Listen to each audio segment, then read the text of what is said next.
Kwa jina naitwa Dr. Godwin Godfrey Sharau, ni daktari bingwa wa upasuaji moyo wa watoto katika taasisi ya Jakaya Kikwete hapa Dar es Salaam.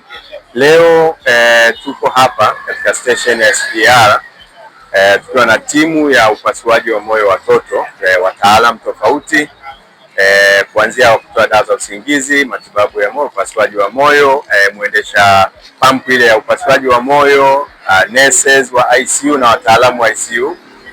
Tulipokea mwaliko wa kwenda kule hospitali ya Benjamin Mkapa Dodoma kwenda kushirikiana nao katika kufanya upasuaji wa moyo wa watoto. Kama mmefuatilia katika vyombo vya habari, kuna watoto ambao wanatoka nchini Burundi wanakuja hapa Tanzania kuja kufanyia upasuaji wa moyo. Watoto hao watapelekwa katika hospitali ya Benjamin Mkapa. Kwa hiyo Benjamin Mkapa kwa kutambua kwamba taasisi ya Jakaya Kikwete ndio taasisi kongwe ilikuwa inafanya kwa miaka mingi upasuaji wa moyo, na ndio taasisi pia yenye pekee yenye unit maalum ambayo inashughulika na upasuaji wa moyo wa watoto. Waliamua kutualika ili tuende tukaungane nao katika kufanya upasuaji moyo huo wa watoto. Kwa hiyo tunategemea watoto hao 6 tayari wameshafika kule Dodoma.